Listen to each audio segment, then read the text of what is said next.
One of the cool things about doing these type of videos, what I really like about it is having the excuse to play a lot of games that you haven't played in a while, like Earthworm Jim, which was a game I played a lot as a kid. For some reason, I played the Genesis one a lot. It was on Super Nintendo, but for some reason the Genesis was my favorite version of it. So let's give it a try and see if it holds up today.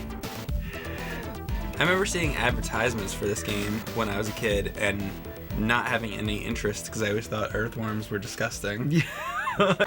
Look at this. It's like a... Here. He just whips out a machine gun.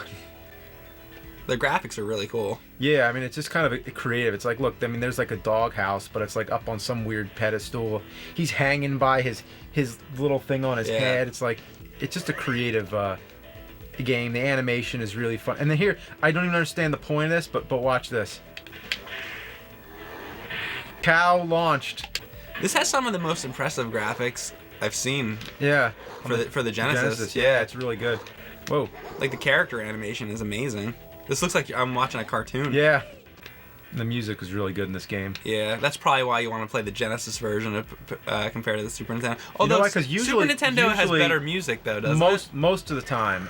But this is one case where that gritty synthesizer noise, that fake electric guitar that the Genesis has, that's what I mean. It actually helps this game. This game actually sounds better than the Super NES one. Some games, they just need to have that Genesis sound. Yeah. How it works, it's like A is the fire the gun, and you could fire in all directions, which is really cool. B is the whip, and then you kind of use that sometimes to like whip onto something. And then C is jump. So they have hooks all over the place that you can latch onto. Mm-hmm. Like, sort of is like that Mickey Mouse Magical Quest game. Boom! Look at the depth of field in the background too. Yeah. It just goes back. It's really, really cool. It's one of those games you just don't question anything. What the hell is going on right now? You have an earthworm in a spacesuit shooting a laser gun at a fat dude hanging off of a and there's a tightrope magnets dropping phonograph machines. Yeah. What is he throwing up? Those look like puking fish. Fish? He's puking fish. How many fish did this guy eat? I don't know. A lot. Jesus. Ah. Oh, this is disgusting. Ah. This is a disgusting game. Yeah, it gets pretty gross. Oh, you know, he's using his head to whip, too. Did you notice that? He's just grabbing his head. That's awesome. He kind of comes into the foreground. Groovy. There you go. Oh, now it's all different. God. Oh, of course, you give me this fucking stage. I'm in outer space, but it's like Old West music. Motherfucker. Don't tell me what I should do.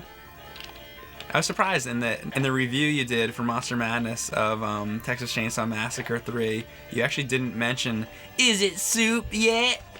And was that not in there? I figured that would be in there. There's actually not much of that guy in that video, and I figured that whole, because I watched it expecting the whole thing to be like clips of that dude, and there's like, you only show him for like a second. Really? Yeah.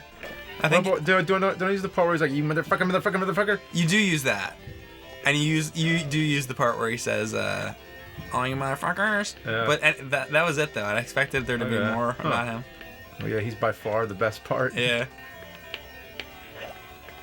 I wonder if that guy's been in any other movies. Oh, that's right. It's a race. Oh my god. Okay, seizure. So this is the best stage. I like the Fantasia music. Yeah. Well, isn't that the Ride of the? It's a classical theme. No, I know it's a classical theme, but you know it best from Fantasia. Exactly. That's one of the best examples of it for sure. There's somebody screaming. Oh yeah, those are all. There's a little platform to the right. Okay. Yeah, that thing. It's kind of hard to distinguish between the background. Like yeah, the graphics are kind of busy. They're really good, but it's... Oh, that I remember that. Yeah, go. Open up. Oh, you want to know shit. It's got to be frustrating for you because you, I guess, had this game growing up and like you like know how to play it. That's how I feel with so many like NES games. I just want to like grab the controller and do it because I know how Oh, to do it.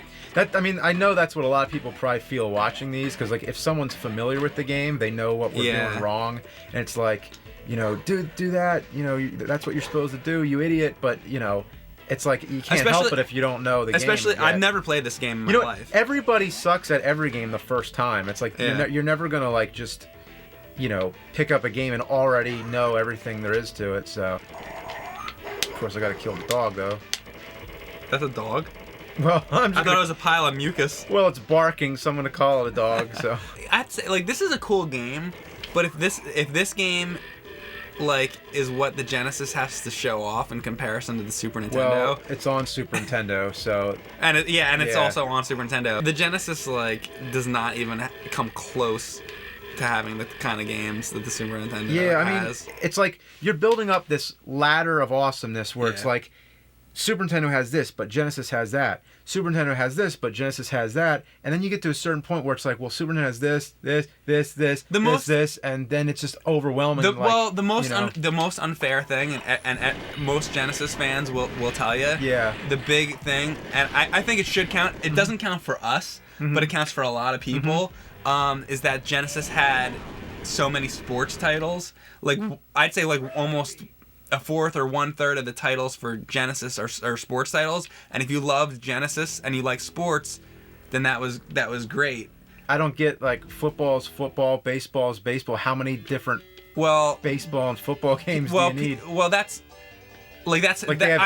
agree. I totally agree with you. Like I feel the same way. Like this one has different players in it or something. Right. And then, but people that are into sports will. If you're into sports, then will tell you that it's. Then that they're different. Then Genesis definitely. Because that's like me saying, oh, Mario 2. Why not just play the first Mario game? Like, why do you have to have Mario 2 and Mario 3? Well, it's a different game. Like it's an imaginative type of thing. Yeah. It's not like a game that already has a set. I'm just trying to say, like somebody who's in sports will tell you that the games are different. But I mean, like a game like baseball has a set amount of rules. The rules of baseball are never going to change. It's a game that already exists. Right. No, I know. But a fantasy game that you can make up anything at all. I'm on your side with that. I don't play sports games. Oh, I know. I'm just saying that I don't think that holds up at all. I think Mario 2 is obviously going to be different than Mario 1 because it's a.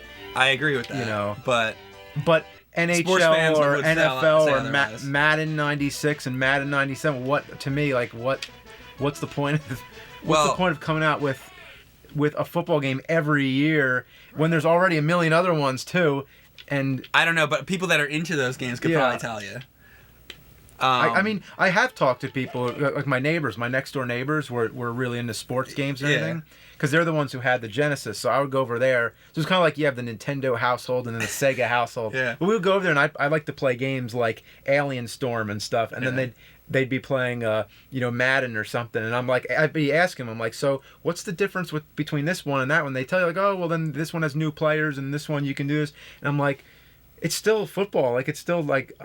I don't get it. So was anybody the Game.com household? No. If they were, I'd feel really bad. The Tiger house. We're all about Tiger. The sports argument, like it gives the Genesis a little bit more weight. But even with that, even if you include that, and be like, okay, Genesis had all the sports titles and it was awesome. Like you can like raise the Genesis's bar because of all the sports games. Still, it's not even close to the Super Nintendo. Final Fantasy 3, Chrono Trigger. Yeah. Just masterpiece after masterpiece after masterpiece. And also, by the way... And I don't know, did you want to go? It's not like the Super Nintendo didn't have sports games. No, not at all. The Super Nintendo... But I think it had enough, didn't it? Like, you don't have to have 1,000 sports games. How about just have, like, just enough for each kind of sport? Whoa! Whoa! Well, that's what you need. Yeah, that is what you need. Holy shit, where did that come from? I don't know. Everybody's dying. Somebody getting tortured. It's hell. Jump. Oh, there you go. That's what I did wrong. That is an annoying jump because if you don't see that coming down, then you're dead. How was I supposed to know the first time playing? Exactly. Like if you're just coming down there. And how was I also supposed to know that if I go to no, that I'm not going to be able to go back to yes and then select yes? Lawyers in hell. That's funny. Oh shit. This reminds me. There's a game called Normie's Beach Babe-O-Rama for Genesis that has a hell level like this, and they also have jokes like that where there's like people like Elvis is in hell and stuff. Yeah, Elvis is in hell. Yeah. Snowmen. We should play that actually. Normie's Beach Babe-O-Rama. What's that on again? Genesis.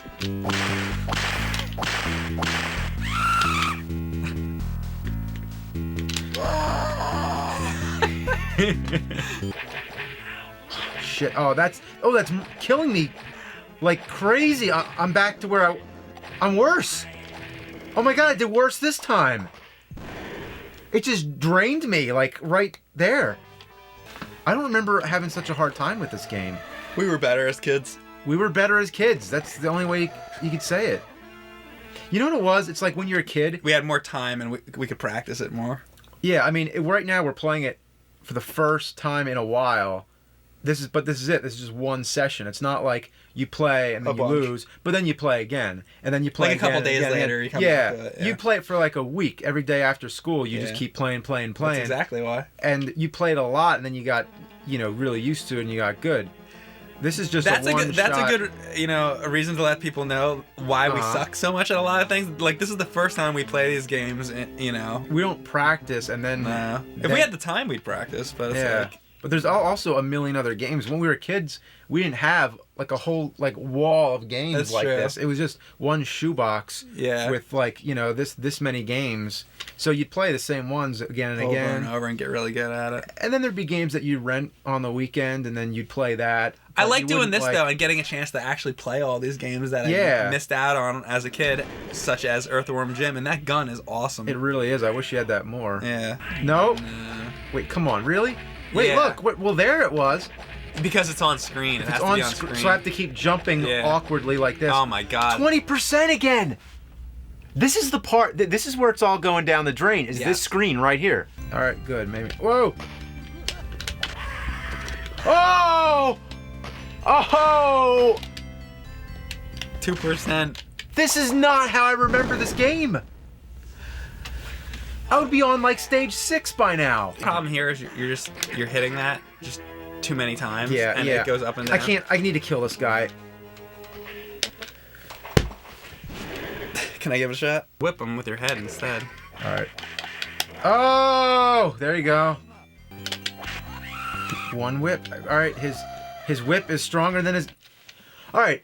The biggest thing I learned about this game is that the whip stronger than the gun. Yeah. Yeah, or his head, I guess you could call it, is stronger than bullets. That makes sense though, because the bullets are his long range attack, and his short range attack it's harder to hit people with it, but it's stronger. His head is stronger than bullets. All right. Well, wait, you're actually turning into a real earthworm here. Yeah. Oh wait, I remember now. Okay, he's melding that. Get your body. Right there. One live. I like how they actually have his body's actually just the earthworm, and his body part is like a. Yeah. I guess he's wearing just like a robotic suit or something. 9. Okay. Boom. What are these guys? They're like bodyguards. No, I mean like what kind of animal is it? Is it even an animal? Bouncer was the word I was looking for, but yeah, they're gorillas or something. Bouncer Beagle, one of the Beagle Boys. Ah. I always got to pull out my Uncle Scrooge references. Yeah. So what are the other stages that you remember? And we're doing like an underwater thing. Yeah, I remember. Is there anything else as cool as hell? I bet there isn't. No, the hell stage is the best. I remember hamsters, giant hamsters. And I remember the intestines. I remember that one, which is the disgusting. I heard thing. something about a butt queen or something. Oh, there's the hamster. The butt queen. Yeah. This looks like the underwater city in Phantom Menace. Oh yeah, yeah. There you go. And they're and something like that. There's no reason they should have left Jar Jar there. There's no reason they should have brought him with the rest of the movie. As soon as they saw Jar Jar, like his first appearance, they should have just cut his head off with the lightsaber. That would have been even better, but but why take him with? Because think about what a different movie it would have been if they would have left him there, and that was it. Like what was their actual reasoning? Yeah, there's some reason why they go with him or something. some bullshit. Not a good reason. Yeah, but, not a good reason. I mean, he would have still been in. Had to take them to some political leader or some fucking. Well, let's say. Cares. Let's even say I could even accept that happened. Yeah. But then leave him there and then move on instead of taking him with, and like then he would have been in like 5 to 10 minutes of the movie instead of being in. You know what my least favorite part of that movie is actually when they go to Jar Jar's like home world thing, the thing that looks like this. Yeah. You know, the underwater thing, and they're talking to the king. Yeah. And it's like that fat king. Yeah, and he's like, woo! And like you can see like the fake like CGI like spit coming off like his mouth. That is so bad. If the rest of the movie was awesome, it could have been excusable to have parts like that. No. But it wasn't even like close though. No, it's not. Even if the rest of the movie was awesome, that part would still stand out. It would still stand out. Moment. But you would have at least had an awesome movie. But you didn't have an awesome movie.